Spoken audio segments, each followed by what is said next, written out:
Una mao ang re-echo, recap sa webinar lecture ni Dr. Intila atong one of our CFD Board of Governor niadtong Hunyo 13. Hunyo 13 pa ni taon na, di ba? Sa nakabulan. No? So atong i-recap para sa ato ang kaalaman po kung sa mga diskusyon para katong wala makatultol kung asa pangitao na dito sa YouTube atay gamay pong mahibaluan. So pasalamat ta kang Brad Intila kay naghatag siya gigayon actually basi dunay posibilidad kay iya pong matanaw ning atong recap ron ba, no? Okay, so ang topic niya is Divine Revelation. So gani pag Bisaya ani bro? So Bisaya ani? Diyos no. Pagpadayan. Mahangyo lang ko ha kung magbasa tag text. Basi available na yung cellphone paki-April lang niya nato kaya para di kayo tanto madugay.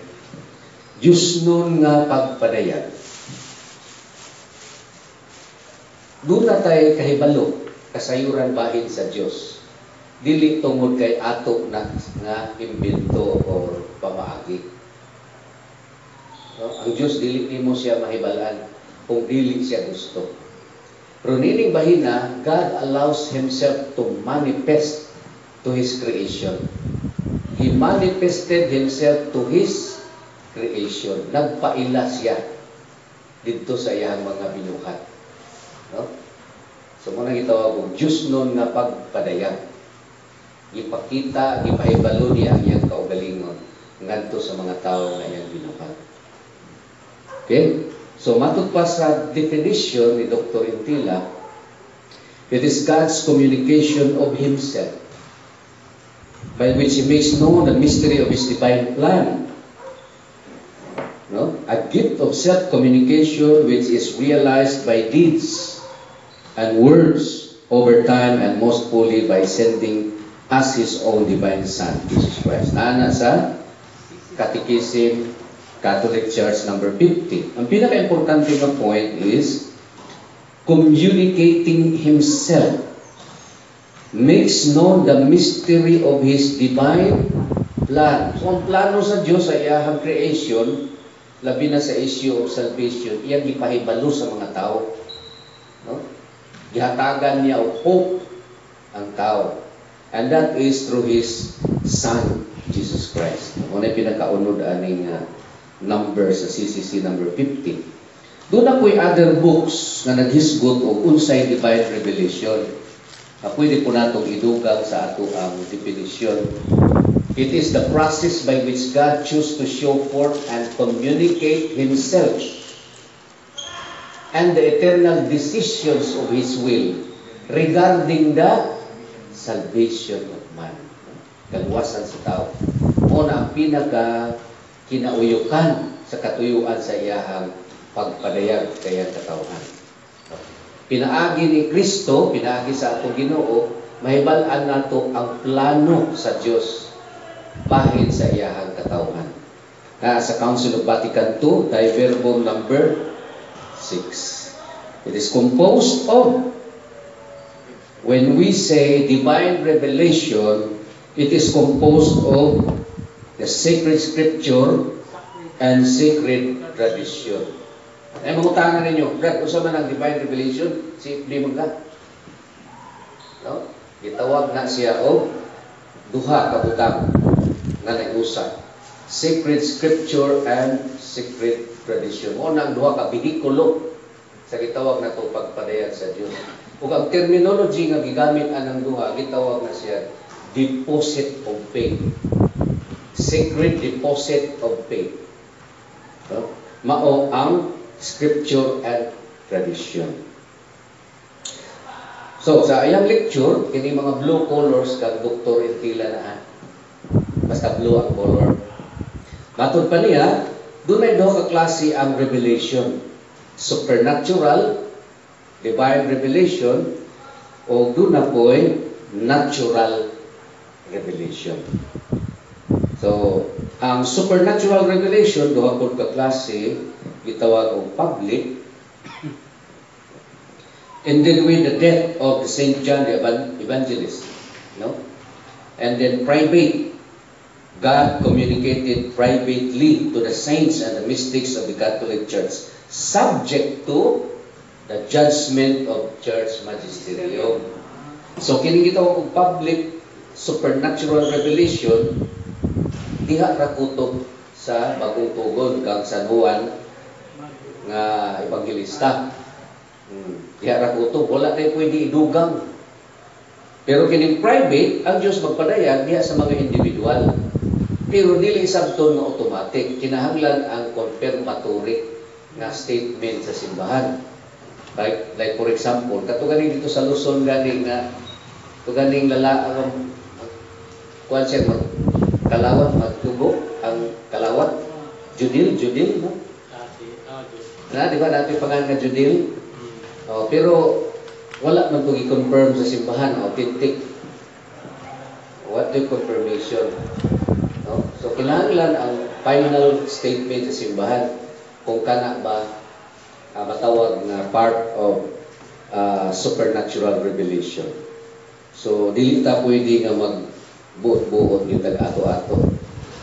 So diha sa divine revelation na ang sacred scripture, bala ang kasulatan. Thank you, bro. Naa din diha sa Biblia ang nasulod ang kamatuoran sa Dios noon nga gipadayag, composed by human authors as inspired by the Holy Spirit. No? The Bible contains both the 46 books of the Old Testament and the 27 books of New Testament. So naagyoy involvement ang simbahan diha sa pag-define sa number of books, the name of the books that should be part of the sacred writings. Dili pwede tao ordinaryo ang magbuot, no? Pila gani ka libro ang gaantugon? 46. Sa Protestant ang ganili. Niya ang New Testament 27. Pero naay higayon na ang simbahan moingon na 45 lang. Ngano ka? Ngano ka? Ako na to ang Catechism of the Catholic Church. 45 if we count Jeremiah and Lamentation as 1. Kaya tingaling mabot sa panahon, maglalis mo ba? Pila ang gantogon? Yung 46. Na pa yung 45? Dikit. Di pwede magpatalo. Sa isa lang kapuntos. Rapino, di merger. Gimerge lang ang limitasyones diya sa book of Jeremiah. Because, ang author sa Lamentation, mao si Jeremiah. Usara ang author anang duha ka libro. Muna, gimerge, nahimong 45. But traditionally, 46 ang naandan sa mga Katoliko. Okay, let us proceed. Naapoy lain nga kahulugan sa Biblia, Sacred Scripture. Naani sa atong text Bible study. Kanundo pa mo Bible is a collection of books written under the inspiration of the Holy Spirit, Holy Ghost, recognized by the church as the Word of God. So, unsa ang mga punto ang gihisgutan? Biblia, sinulat, collection of books, gisulat by the inspiration of the Holy Spirit. That is why the primary author of the Holy Scripture of the Bible is the Holy Spirit. Primary author, and the second author, secondary author of the Scripture, mo ang mga human instrument, mga tao, secondary, no? O ang pinaka-importante, it must be recognized by the church. Naamo kayo ingon, tao, kini pulong is Ginoo brad. Ang sulod ani bisag basahon pa nimo, insakto gyud. Mangugat. Pero kung walay declaration sa simbahan nga kanang libro inspired, di na siya pwedeng i-appeal diya sa Biblia. Daghan ang mga nangitang paagi nga pwedeng dugangan ang New Testament. No? So kung naay tao may ingon siya nga Brad, kini nga libro ni wa ni maapil sa Biblia pero pulong ni sa Ginoo. Bisag basahon pa nimo tinuod ni nakasulti diri. Ay gid mong tuo ana kay way declaration sa simbahan. So ang pinaka-importante nga barometer is the church proclamation. No? O kanang gitawag nato church recognition. Example. Kita na mo ang libro ha. Oh. Kana si Maria Divine Mercy, kana yang libro 5 na kabuok o sa kabulyo, paliton nimo sa kalibo. Gibaligya na ng restako, naabot na kayo nas nabunturan. Niya, sa may ilang istorya, naaarin ha ang tanan nga kamatuuran. Oh, nakapagani uban mga kaubanan na to ani na apil pa ani kadawit. No? Pero sa dihang isubay, naabot na sa CBCP, gidisown sa CBCP. Bishop warns Catholics of the Book of Truth. No? So wala daw ni giindusar.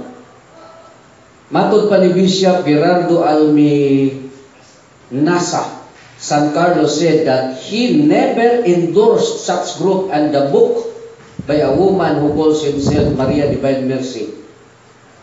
Wala mag-indusar ang simbahan ani libro nga Divine Mercy na kini gitawag Book of Truth.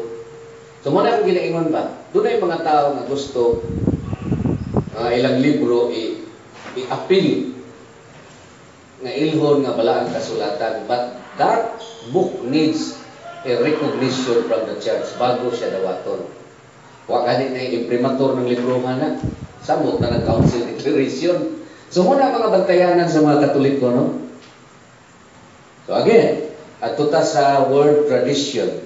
Ang tradition, it is a living transmission of the message of the gospel in the church, either oral preaching or written message, no?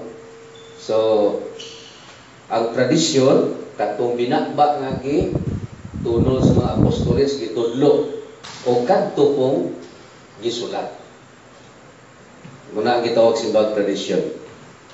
Both the living tradition and the written scriptures have their common source of revelation. Common source, gigikanan, mao ang Ginoong Hesukristo. Naapoy usa ka scholar na protestante, si Merrill C. Tini, naghatag siya kung sa iyang pagsabot sa tradisyon. It is giving over by word of mouth or in writing. It is also interpretations of the Old Testament law. No? It is the gospel truths handed down by the apostles.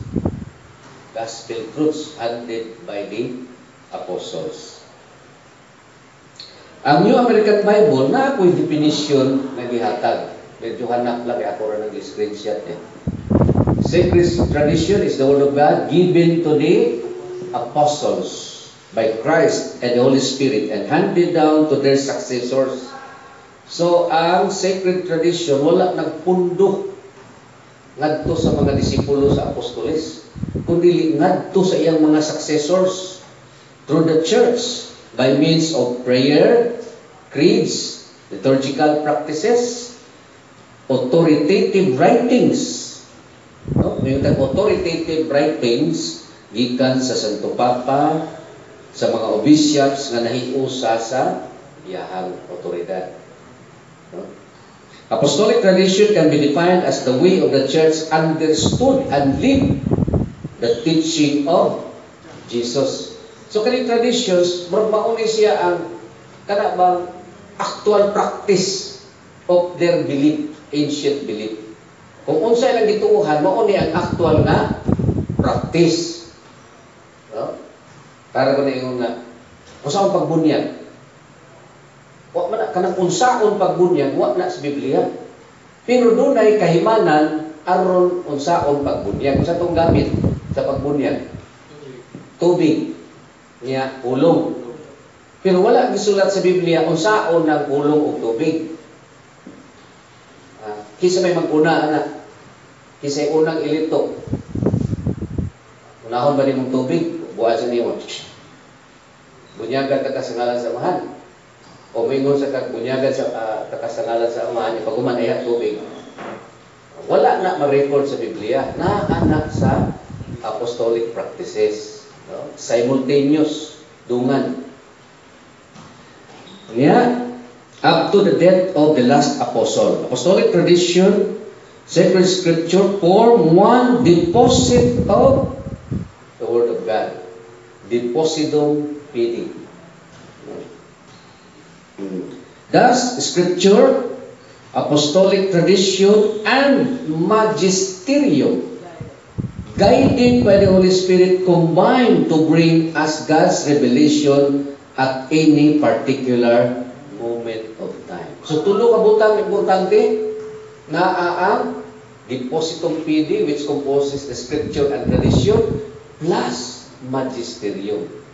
You can have the Bible and tradition, but without magisterium, Wala yan. di ka kasabot sa Biblia.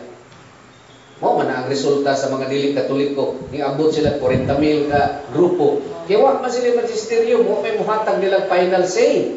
What is the proper and the appropriate interpretation of the verses in the Bible? No? So, importante ang magisterium na dili malaglag sa tulog. Mag-uban yun na sila.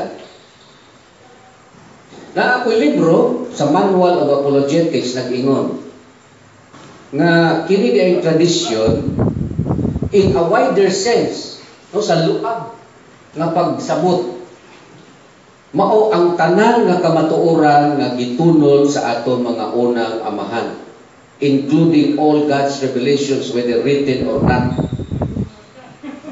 Ang tanan, unang wider sense. And that includes the Bible. Ayaw mo pangugat nga moingon mo nga, ang Biblia di na tradisyon. Ha? Kaya nakadungog na ko ana sa una na nag-lecture na. Biblia dili tradisyon, dili na mao. Part siya sa tradisyon in a wider sense. No? Kaya wala man na ang libro nahulog gikan sa langit, nagsugod man na sa istorya sa atong Ginoo. Gitunol sa mga apostoles ay na sulat. Narrower signification, tradition is truth handed down by word of mouth, and thus it includes only the revelation that is not contained in the scriptures. Na mga kamatuoran nga wala masulat sa Biblia, pero gituuhan sa mga unang Kristiyano, mo na gitawag nga tradition in its narrower signification. Narrow. Medyo. And then, sa Manual of Apologetics, giklaro niya, tradition has come down to us through various channels. Asa dapit nato sinati ang bitawag tradisyon, mauni, pinaagi sa oral instruction. Pabuhi pa ang mga apostolic men. Through practices and customs of the church. In the writings of the fathers and other ecclesiastical records. In the liturgy and acts of the martyrs. And in the creeds of the church. So naa diha nimo masinati ka nagitawag og tradition. Matod pa usab ni Bishop Challoner, translator bitaw sa Dewey Rims, kaya ang libro nga Grounds of Catholic Doctrine. Upay na kayang librohan ni tanaw pila edad, bro? Tanaw ang pizza? 60. Dugay na kaya di wala ganahan basa ani ba? Apostolic traditions, apostolical. What do you mean? All such points of faith or church discipline which were taught or established by the apostles. Muna itawag apostolic. Kaya gikan directly sa apostoles. And have carefully been preserved in the church ever since. What's the difference between apostolical and ecclesiastical traditions? Apostolical traditions are those which had their origin or institution from the apostles, such as infant baptism, Lord's Day, receiving sacrament, fasting. So kana kay kuano? Part din sa traditions.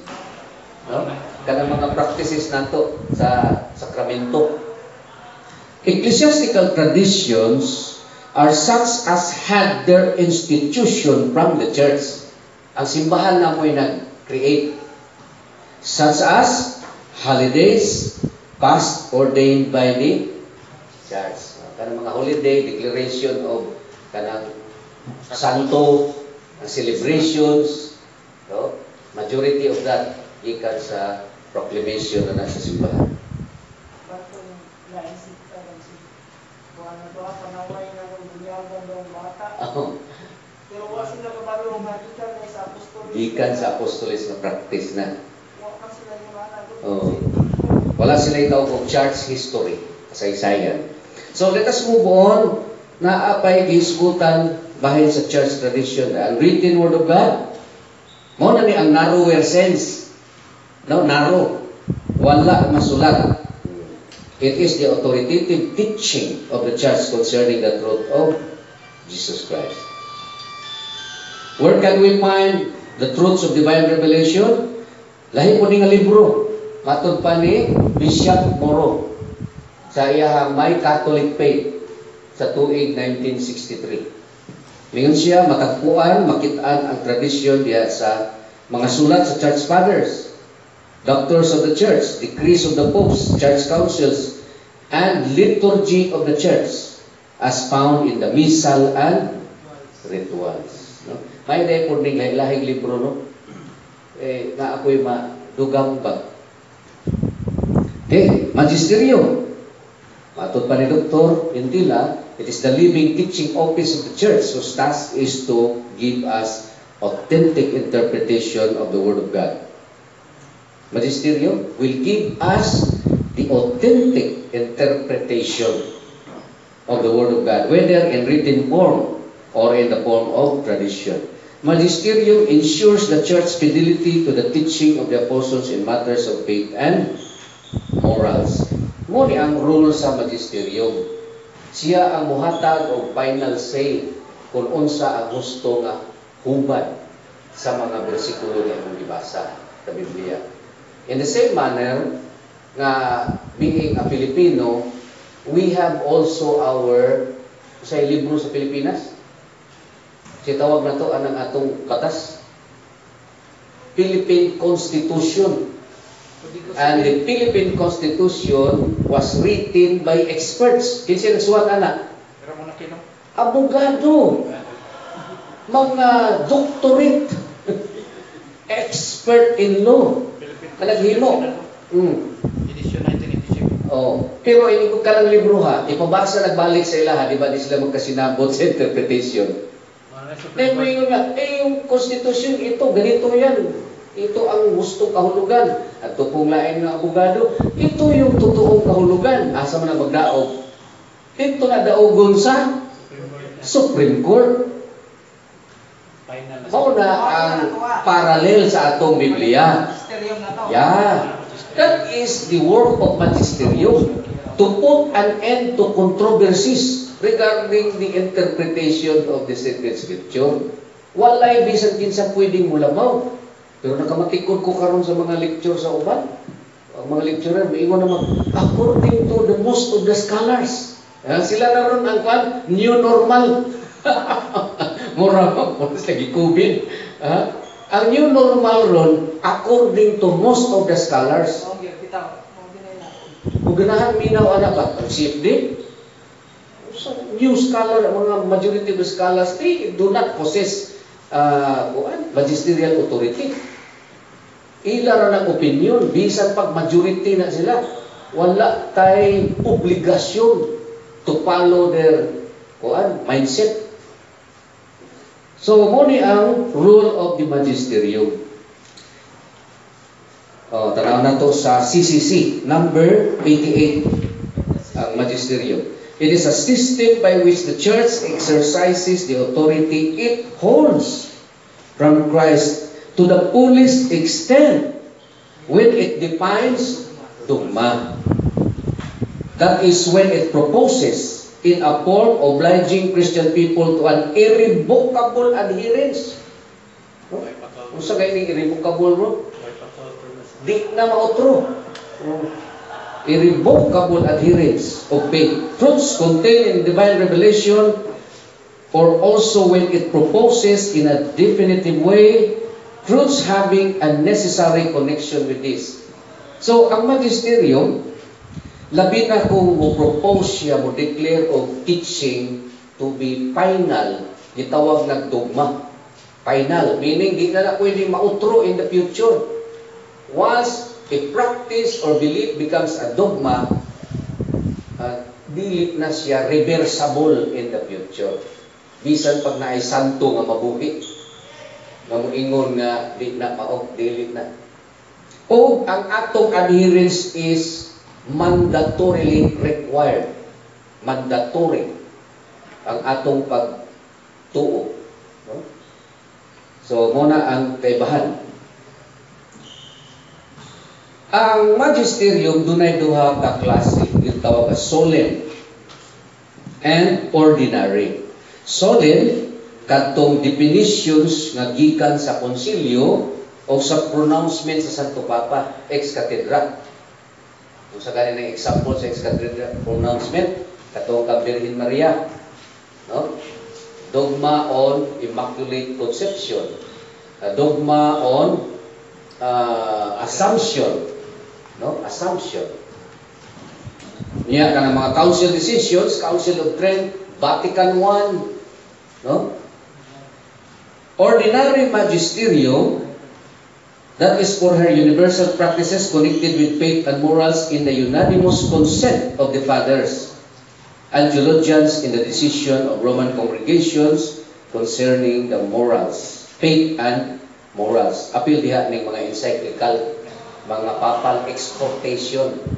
Kanang mga encyclical, diri dapat na nasulod na sa ordinary. Pontifical Biblical Commission. Oh, diha siya. Sulod, lower na level sa magisterium. Ordinary magisterium. Okay. So, biblical, ato sa niluksuhan. So, diha sa Sacred Scripture, kinahanglan po matun-an nato what is canonicity. Canon. Dili kanyon. Translation. Matod pa sa canonicity, tamang bilang. Matod pa ni Dr. Entila.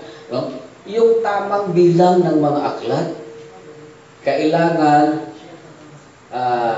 nakabase doon sa apostolic practice and belief. Tamang bilang. Old Testament, we have 46 books or 45. New Testament, we have 27. So, matotal, 73. Unang tamang bilang. More than that number is requiring. That requires the approval of a council. Kaya balo ba mo nga dunay proposal ang pag-iitan nga mga non-Catholic? 1962. Ang UBS, United Bible Society, sa panahon ni Kurt Aland, siya ang senior translator or editor sa UBS. Naghimo og libro, ipagawas niya. Iyang gi-propose indirectly nga dapat dunay amendment sa canon of the New Testament. Amendment. Oh, pero gusto niya nga murag ako kasi iyang giparirigan sa simbahan siguro. Oh, nga i-change na to ng canon of New Testament kay marami diyan ang questionable. Asa dapat iyang reklamo? Dili siya conforme sa Gospels because Gospels were not written by the apostolic men but anonymous authors. Aroy, delikado. May gani kay pag-abot 1965, Council of Vatican II, wa entertain iyang suggestion. Pero karon mauna karon ang nag-anam-anam og sulod nga idea. Kamatikod mo ang Hebrehanon karon, yanam-anam nagbasa nga anonymous? O ni mo na lang sinyalis. Gi-propose ni Kurt Aland nga Protestant scholar, biblical scholar, na dunay changes of the canon of the New Testaments. Labi na ng 7 ka Deuterocanon sa New Testament. Na ba 7 ka Deuterocanon sa New Testament? Ha? Naa? Kita na ito na ron taon. Ha? Muna yun ang dagan sa Biblia, pero kita manimbahay, ordinaryo. Bisa pa kining lecturer diri sa ubang grupo simbahan. Wa kabalo anak. Kung wa sila magsubaybay. Lain sila anak. Okay. Arita sa New American Bible. What is canon? Canon of the Bible is the list of books that the church has declared to be inspired. Who said that the book is inspired? Church. The church. Not an ordinary person who said. It is the church that declared this scripture to be inspired and that she regards as the rule, canon of truth, faith, and life by reason of their divine origin. The word canon means rod or reed, meaning measure. Canonical came to apply to the book included in the canon of the Bible. Okay, taas-taas ng istorya, di lang sa nato pupusan. So, usa ka realidad karong panahon na that most of the lay people are not aware of. Mauni ang realidad. Manuscript of the Bible. No autograph or original editions of the book of the Bible exist. Kaninyo American Bible, kinsa ning production sa simbahan. This is a direct admission that we do not possess the original writings from the hands of the apostolic men. Wala na'y original. What we have now are copies of copies of copies. Muna siya. So, the reason this is partly perishable writing material. Katuday original ng mga writing materials pagsulat sa apostoles, dali ra to malata. Mao na ang original pag humagkopya oy nalata na. Kopyaha, gikopya. Ang katong original garbage. Di man para sa ato karon nga nakaamgo naman ta sa balyo sa karaan, antik. Taguan naman nato ng antik kay mahal ni. Ang mga kwarta bitong antik sa una ato mapasagdaan. Wa ta kabalo makaron niya eh. Pati ni mahal kabalo pa lang ta nanigong ta. Oh. Mao na ang istorya sa Biblia, ang original nga gisulatan sa mga apostoles pagrekopya na garbage na. No? And then used partly the decree of the Roman emperors. Tungod pa gyud sa decree sa mga emperors calling for the destruction of the Christian holy books. Doon ay mga emperor sa una nga nag-order nga ang mga libro sa mga Kristiyano nga regarded as holy should be destroyed. Pagdauban.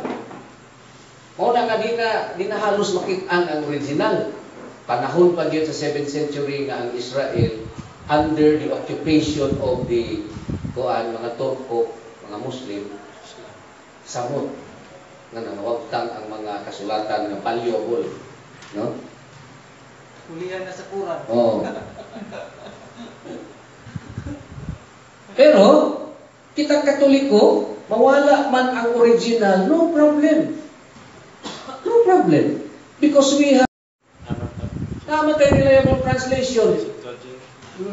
By order of Pope Damaso, gisugod niya si Jerome nga ato ang the best scholar, Bible scholar at that time, pinakamaayo nga scholar.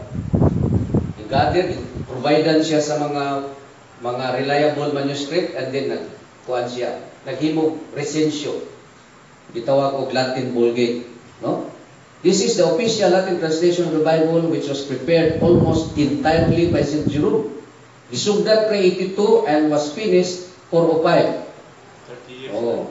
The Council of Trent declared the Vulgate to be authentic in public readings, disputations, preaching, and mauni ang upat kagamit sa Biblia nga Katoliko. For public reading, disputation, sa Bisaya ang disputation? Sa disputation. Gusto ka makiglalis? Lalis. Disputation, preaching, exposition. Muna o ma-involve gani imong kalihukan aning upat, ari gyud ka sa produkto sa Latin Vulgate nga translation. Dili tong gikan sa tong Biblia tong isgot atong ngagi sa UBS nga asa to gamiton? For what purpose? So na lang to. Devotional reading purposes. Because it conforms to the original text. What What is the original text? Di ba ang original text ang Greek? Oh, it conforms and contains no errors in faith or morals. So, kanang issue nga walay original, wa ta mo problema ana kay natay authenticated copy. Kaya lang ang mga dili Katoliko na scholar dili conforme ani. Normal gyud na. Di ka expect nga i-endorse sa dili Katoliko ang Latin Vulgate. Ha? Kalaban yun. No? Outsider good. Pero sa ato the church already have made a statement, no, na ang Latin Vulgate is a reliable translation and a property of the Catholic Church. As long as you wanted to remain Catholic, then you are bound to use that translation whenever you are involved in poor activities as we have mentioned. Tanawa. Sa libro nga Practical Handbook of the Bible by Dr. Seisenberger. Okay. Canon means rule or standard.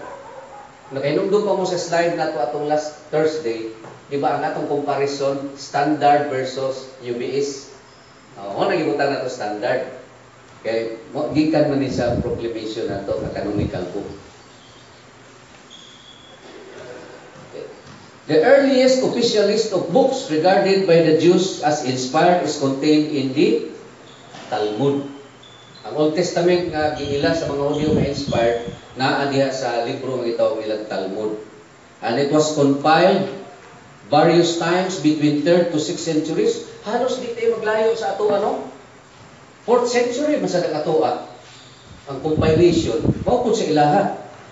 And then they mention ang number 1 category ang Torah. The 5 books of Moses. Karon ang mga scholars ron, majority sa scholars, di na nila tawgon na kang Moses. Mo na yung mga updates na gusto nila may tabo.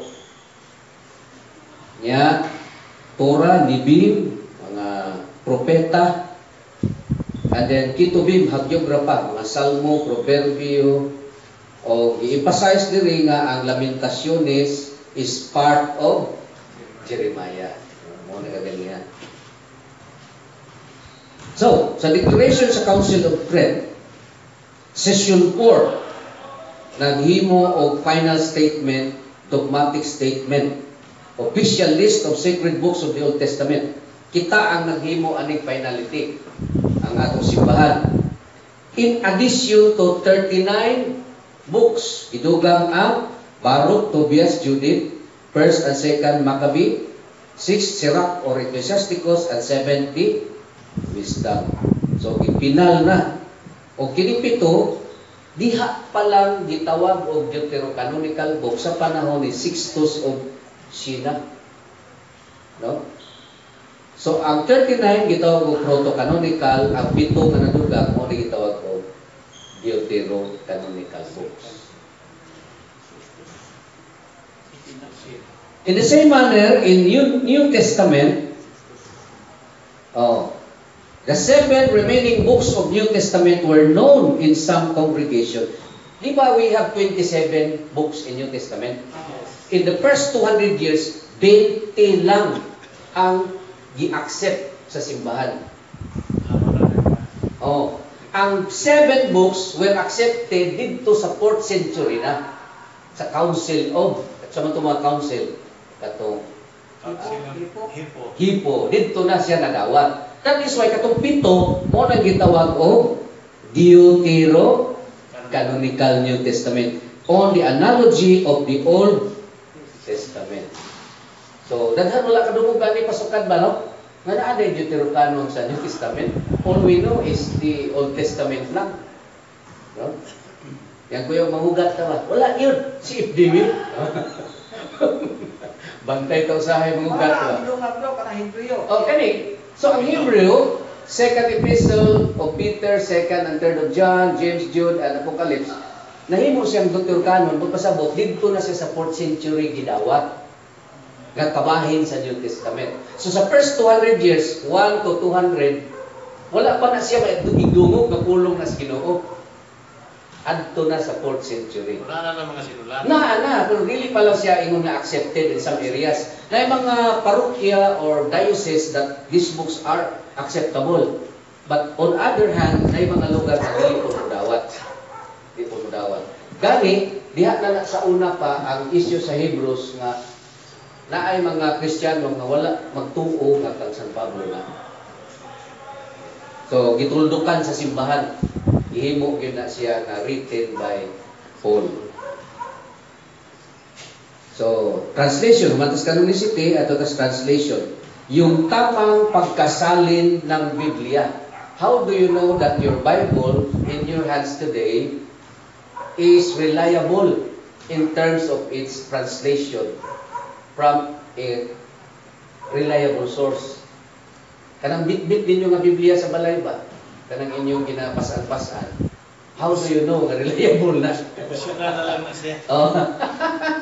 Muna ang pagkasagot diri. Tamang pagkasalin. Kinabi ang mga salin na there is no such thing as perfect translation. Kaya kada translator, naadid niya siya iyahang kaugalingong bias. Para na, maghimo kong translation karon. In the next 20 years, ang makabasa sa ako ang gihimo, mayingon, mali man ito kang ruan yun, nagkaman ito sablay. Kining ako, niya akong bagong hinimo ron. Klaro ni, sakto ni. Kato na pong bagong hinimo, abdan o 50 katuig, nanapoy mo reklamo. Katong hinimo ni Kuan, katong hamugiro, pagkadaghag sayo katong iyahang sila. Di ba ni mao? Wala, di perfecto. Kaya naatay kaugalingon nato nga, Kuan, biases of understanding the words. Oh, mo na simbahan mo jud mo declare na mo na ang gusto. Wala na daghang away pa. No? So tanaw na to. Ang Hebrew Bible nga existing karon ha gitawag ng Masoretic text. Gikan sa mga Hudiyo nga scholars nga Masoret scholars. Ang Biblia nila gitawag Masoretic text. Matod pa sa simbahan contain many defects and was in many respect inferior to the Septuagint. So, matod pa sa author, si Dr. Seisenberger, marang-arang pa daw ang Septuagint kaysa Masoretic sa mga Hudiyo na ginagamit karon. No? Pero yung ipahimugatan, regarded as a whole, St. Jerome's work, ang Latin Vulgate, is the best of all translations, since it exactly reproduces the meaning of the original and does so in very perfect language. Mao gyud lagi. Pero na normal ginangaymingon nga ay ang Latin Vulgate ni Jerome daghang sapyat. Ano man yun na, naman yun mudaot nimo. Pero na statement ang atong simbahan nga the best translation ever. Murag si Juan Mayweather, the best ever. TBA. Ano? So, ang simbahan nag-ingon nga, the best ang translation ni Jerome. Muna nga kung mag-recopy ka through vernacular languages, English, Tagalog, Bisaya, Ilonggo, whatever, niya ibasin mo sa Latin Vulgate, sure ka na dili magmaoy ang imong translation. No? Okay. So, interpretation. Tamang pangkahulugan. Na mo translation karon duha ka klase. Kani gitawag og kanang literal. Ang Griego i-translate gini mo, unsay Griego mao jud binisaya. No? Drachma. Gidungog na mo ang drachma no. Di ba mo manay ngan sa kwarta sa mga Hudiyo? Pag translate in English, ang literal butang gid nila drachma, dili dollar. I have $5. I have 5 drachma. Pero kining gitawag og kana bitaw mga dynamic translations. No? Ang dynamic translations ipahaom ang word nga karaan sa bag-o nga pulong. Mao na ang drachma sa bag-o nga kahulugan dollar na o piso. Ang gamiton nga word sa translation. Pananglitan Spanish Bible. Kung mag-translate sila into Spanish, ang drachma sa Hudiyo, pag abot sa Spanish, imo nila piso. Na kay Spanish Bible, piso imong mabasa. Kung dito sa US na gamiton na libro, dollar ang ibutang. Muna ang kabaguhan. Interpretation. So, on matters of interpretation, Na gyapon diha gyud ang finality magisterium, no? Ato na nang gisgutan kaganiya, no? Na adherence of faith is required. Inspiration. Kung mag-isgot ang Biblia, naagi din na ang gitawag na inspired by the Holy Spirit. What do we mean by the word inspired? Giganahan lang. Amo ba na? Ang pulong sa Dios perpekto. Isulod sa lingwahe nga dili perpekto. What do you think is the result? Pero nasulod tungod sa giya sa Espiritu Santo. So what is contained in your Bible today, that is everything of what God wants to say to us. Mao na ang tanan nga gusto niya nga ipaabot sa atoa kanang nasulat. Namay moingon gud uban nga scholars kini new normal karon. Dili ang tanan sa Biblia pulong sa Ginoo. Kadto lang related sa kaluwasan. Umuwi na ilang drama. Eskwela mo. Di ba, Mona? The Word of God is contained in the Bible. Gisulod. Lang. Mura pagbaldi ba? Sudlan yung baldi. Pero na ako'y buling diyan na apil. Nasagol ba? Rason. Muna ilang rason. No? It is a divine action or supernatural influence of the Holy Spirit or the sacred writers, moving and impelling them to write in such manner that they first rightly understood, then will faithfully to write down and fully express in apt words with infallible truth of all things, and those only which He ordered. So kanang nasulat sa Biblia, mauna tanan ang gusto nga ipaabot sa Ginoo. Dili kay katong pipila unya nay nasagol nga uban. No? Okay. What are the divisions of Old Testament? So we have historical books, didactic and prophetic. The same manner with the New Testament. So mo ni ang pagkuhan sa mga libro, no? Jewish, Protestant and Catholic. Kanang mga nay asterisk mo nay wala sa Protestante. No? So naa na sa New American Bible.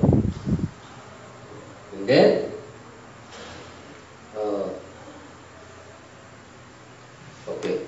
So naay mga asterisk Daniel, Baruch. Mo ni katong tulo ka batang lalaki. Aniya, no? Baruch is part of Deuterocanon. Pwede man siguro niya itong i-printa po para buwan. What are the divisions of New Testament? Parihara gyapon. We have historical books, 21 didactic, and 1 prophetic books. So, gibalik o discuss sa CCC number 16. The task of giving an authentic interpretation of the deposit of faith has been entrusted to the living teaching office of the church alone. Alone. So walay si bisan kinsa nga pwede maghatag og pinal nga kahulugan sa Biblia. The church magisterium alone. No? So, scripture, tradition, and magisterium are so closely united with each other that one of them cannot stand without the other.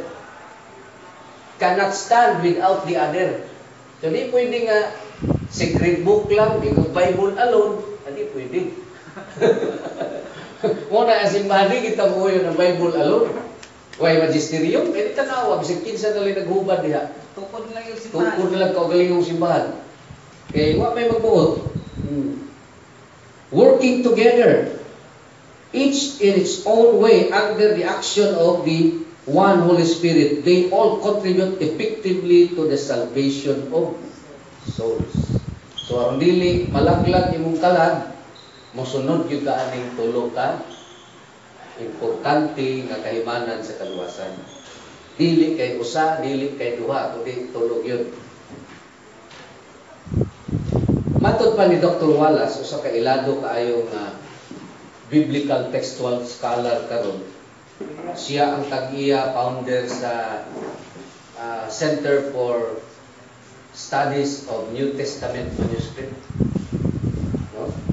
Kung gipangutana siya, kung siya may maayong Biblia translation, Doc, ingon siya, if you love to read King James Bible is good. Pero ang good study Bible, yung good, kung man, net, kining net, iyahan nga produkto sa ilahang organization. ESB sa UBS nga produkto. Kining NIV, ang inventor ani si Kurt Aland nga taga UBS yapon. Barkada man silang tulo. So, kung say good study Bible, if you want to study the Bible, then use the NET, ESB, and NIV. So, asa may ingon nga for good study Bible ang King James. Okay, thank you. Unya, good reading. Reading lang ni. Anagya ko ng NIV ni Kurt Aland, REB, Revised English Bible, New Literal Translation, and the Message. Kinig the Message, kuha ni siya kanang thought for thought translation gani. Nabi na mabasa Domingo. Oh. Message mga Ihubad siya sa iyahang konteksto ba, dili sa literal na word gikan sa karaan nga lingwahe. So, good memorizing Bible, sa memorizing na lang ang KGB.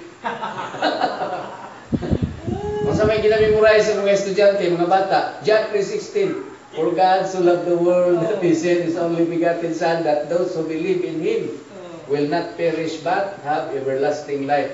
Memorize sa gina ninyo. Kaya pang-memorizing na. Okay. Bago ta mong ending, no? Hapit na ni Muhammad. Ato ning si tawag na to, shout out. Sila kong shut down. Pa-shout out. Oh, pa-shout out daw si brother ni Gakrama. Bo o brother? Bo Gakrama. No? From Cebu. Kuan dahil nato ni atong i-live dahil nato ni. So, may gabi diya sa mga taga Cebu. Pangimbitar pa mo na uban nga mo stream aning atong activity kay hanggat itugod sa Ginoo naa tay mga paamli. Kada every Thursday po, no? Kang shout out na to kang King Tibay Araman. Tagadiin man po siya. Hong Kong. Hong Kong. Oh, international na pala tayo. Pero sa totoo lang, kunting lang tayo dito. So, to our friends in Hong Kong, to Brother Ken Tibay Araman, thank you for watching our doctrinal update activity po. Kay Brad Richmond, Manila. Uy, si Brad. Panabo, from Panabo. So, mga taga Panabo diya atong mga kaubanan, maayong gabi, happy watching. Kang Brad Cloud Lalik. So, permanente gini si Brad Lalik. Maayong gabi diya, Brad. No? Roger Tuyur Balaba from Buena Vista, Agusan. Butuan, Agusan. So, kaninyong tanan diya, no? Brad Roger, maayong gabi, happy watching, and to all people in Buena Vista, Butuan, or Agusan del Norte. Maayong gabi inyo diya tanan, happy watching mga kapatid. So, padayon lang ta sa atong buhat, no? Okay, let us continue. Gamay-gamay na lang ni, and we have only 5 minutes to go to reach 8 p.m. Muna ang suggestion ni Dr. Daniel Wallace, no? Daghani siya rival ng mga Brightpod. Okay. Pero ang simbahan nato on matters of interpretation lagi penalty na ay opisina sa Roma ang atong simbahan. Nga mao ni siya sang atanan sa mga concern nato on interpretations that does not run contradictory to our dogma. Sila ang mudawat ana, usani the Sacred Congregation for the Doctrine of the Faith. So unta tong nay mga reklamo sa mga doktrina, dito sila magsulat. Dili kay mag-unay silang debate diha sa Facebook. Pagsulat mo dito sa Sacred Congregation of Doctrine of the Faith, Kaya niya man yung mga bright nga, di man sila makontento sa desisyon sa CBCP. Ay, CBCP, Pilipinas naman na. Doon na, pagsulat mo dito Gaday sa... dapat Bruno, gaday. Bilang ko mulito, bro. Kaya masih maaw na dito. Bitaw, no? Ganito sa atong mga viewers no, nagtanaw mo. If you have concerns with doctrinal interpretations regarding our dogma, you might as well send letter of query to the congregation of the doctrine and the faith. Tubagon mo anak nila.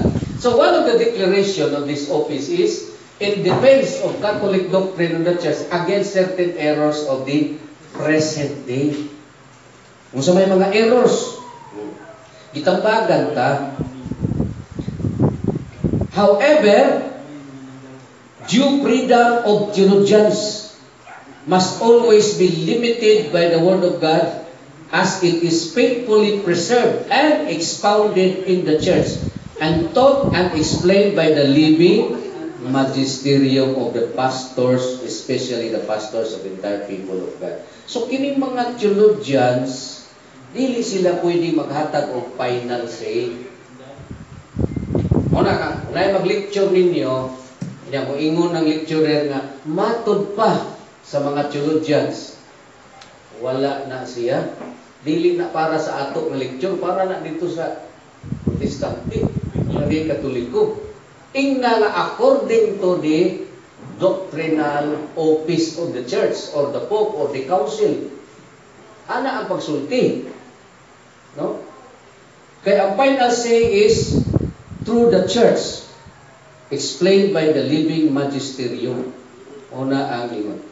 The sacred congregation entrust this declaration to the diligent attention of the bishops. Dapat ang mga obispo ani magsige sila og rewind ani basa and then, uy, sa man ninyo gipanudlo dia. Basi puro na according to theologians ha. Dapat aware sila na. Dapat aware sila ana. Ang kita pa'y musulti nila. No? Di pa sa sila mutuon na to kay usara man ta. Wa kun tay DR, doctor degree. Oh. Ya, kini nga declaration to priests and theologians so that all may be one in mind. Diri magunta magyagaw kana bisig kinsa nga gani mududlo. Naiga-lecture dila sa Pikas grupo, lahi inistoryahan. Pag-abot po sa laing grupo, lahi po inistoryahan. Ha, kay husto ani. Di mangutana po ka, masuko. Samukan din mo mga CFD. Mangutana ka kay masuko man. So that they may be sincere harmony in the church. Ate pagkasinabot, kay wala ta magkanya-kanya. Naa sa official statement ang basis of what we are trying to insist as far as official teaching is concerned. No? Ipirmahan ni Pope Paul VI, May 11, 1973, ratified and confirmed this declaration in defense of Catholic doctrine of the Church against certain errors of the present day. So dapat ang tanan ng mga nagapaambit ng mga Katoliko is familiar with this declaration. Dili ta dapat nga basta lang maka-istorya, basta lang maka-survive. Surat mo tanan ni pero lusot gini ron ato ning ana og istorya, survive lagi ni, yawa day gibasihan. Naara ba di panahon gyud nga mahug ka sa kwan. Lagpot ka dito sa kangkungan. Oh, ay yung kumpiyansa, no? So, kailangan daw sa gabay ng kaligtasan, maabot ang lahat. Tunan ang tanan, no? May mga madaling maintindihan, pero mayroon ding mahirap maintindihan. So, mananaso ning ubos, no? Pakikinig. Okay. Dapat gawin, ano daw ang dapat gawin? Bato pa ni Dr. Intila, pag-aralan ang salita ng Diyos. Isabuhay ang salita ng Diyos. Paghuman, ibahagi. Tama yun ni. Kaya kung ato-ato ra, nawa, lagi ako'y paingnan.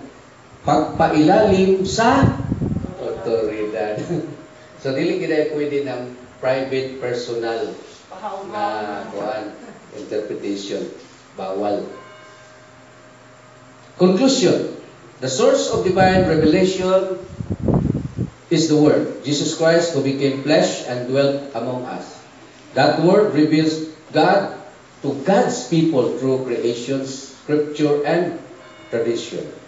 Scripture, tradition, and magisterium are so closely united with each other that, muna kaganihan itong ibasa, no? That one of them cannot stand without the other. Working together, each in its own way, under the action of one Holy Spirit, they all contribute effectively to the salvation of souls. So muna ang summary sa paambit ni Dr. Intila sa seminar. Iyang gigasto ani 3 ka oras sa elaboration. No? Muna atong i-recap lang nato og usa ka oras. Nalantay gamay nga addition or modification.